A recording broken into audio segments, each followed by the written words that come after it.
Hello and welcome to Alex's Model Kits. I'm Alex, which, well, that kind of makes sense, doesn't it? Bearing in mind the channel is called Alex's Model Kits. It would be quite weird if I was called Bernard or Tarquin. That was just odd. Yes. Anyhow, so yes, I'm Alex, and I thought I'd just talk to you about a model I'm working on at the moment, which is the Fine Molds 1 to 144 scale Millennium Falcon, which is a good kit. Looking at it, having looked at the pieces, it seems like a very good kit, and certainly all the reviews I've seen on the internet, really there's nothing but good reviews about it. It's a reasonably, well, it's not an old kit. It was brought out in 2010, but they're hard to find now. It's becoming harder to find them. The Fine Molds have unfortunately lost the license to make Star Wars kits. I don't know the reason. I would guess, and it's a pure guess, that it's to do with the franchise being sold by LucasArts to Disney, and I would imagine possibly people had to renegotiate contracts with the new owners, Disney, and for some reason Fine Molds didn't get the franchise, which is a great shame because they made excellent kits. They made a whole range of Star Wars kits, and they all, I don't think there's a single one that people said was bad, and so it's a great shame that they haven't kept it. I think they deserve to keep it, but there you go. So yes, this is Millennium Falcon, and I'm looking to recreate a scene from The Empire Strikes Back, where the Millennium Falcon is clamped onto the back of a Star Destroyer.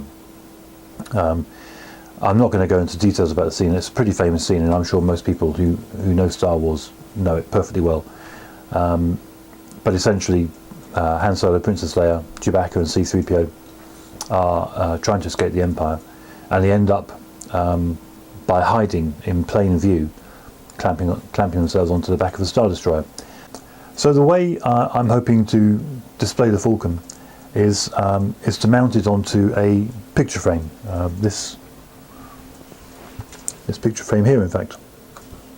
And the idea is that I'm going to recreate the Star Destroyer hull here, and then put the Falcon kind of over the top, kind of in that kind of attitude, really.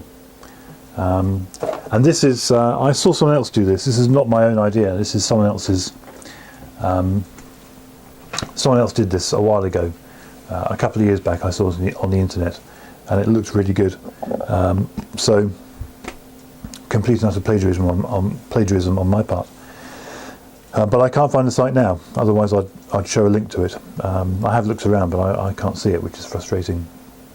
And the only thing that they did that I wasn't too sure about was that they used the landing gear of the Falcon to mount it against a Star Destroyer. And you know, I don't know, for me it just felt a bit wrong. I think there's a line in the film that Solo uses where he talks about a magnetic claw or a landing claw or something like that, and it just seemed to be a claw in the singular, which for me conjures up an image of kind of something coming out the bottom of the Falcon, spreading out and clamping onto something, which kind of makes sense, bearing in mind that the Falcon was designed to be a freighter. You know, the view in my head is that would be that the claw would come out and clamp onto kind of a large cargo container with lots of cargo inside, to move large amounts of cargo about. Obviously, the more cargo you move in one go, the more efficient, the more money you make. So that's pretty much, and obviously in this instance, you know, Solo's used it to clamp onto the back of the Star Destroyer. So that's the image in my head that I'm going for. And so really the way to achieve that, or the way I think I'm going to achieve that, is by using quite a large screw, and then basically passing it through the Falcon and then into the picture frame, and then hopefully that should clamp on nicely with a nut from the other side of the picture frame.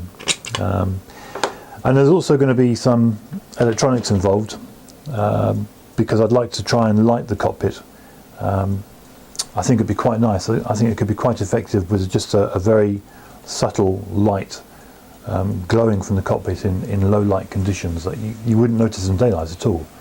But I think if you waited till night time and then switched the lights on, you'd see this nice glow coming out of the cockpit. I think that could be quite a nice idea. All in all, this is quite ambitious for me. I've been away from model making for about 30 years.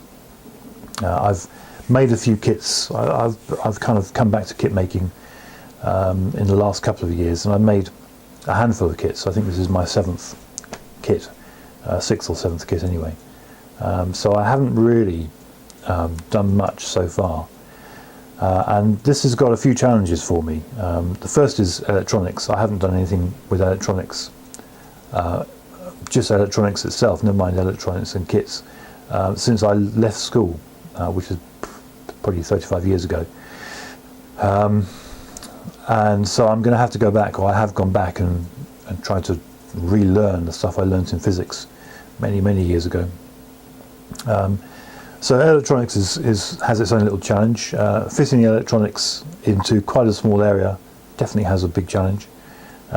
There's also the element of mounting the kit, which I've never done before. I've always made kits out of the box and just let them rest on their own wheels, whereas this is a very different situation. And the final thing is the weathering of the kit, because one of the things about Star Wars kits or Star Wars vehicles is that they are quite used and battered, and certainly the Falcon is. And to make this look right, it needs to be weathered well. And I haven't done much in terms of weathering for any kits ever. So there are a few challenges here and there, but you know, if you don't push yourself, then you don't really learn, do you? So that's the plan. That's the kit I'm making at the moment. And hopefully I'll have an update for you fairly soon. Okay, thanks for watching. Bye.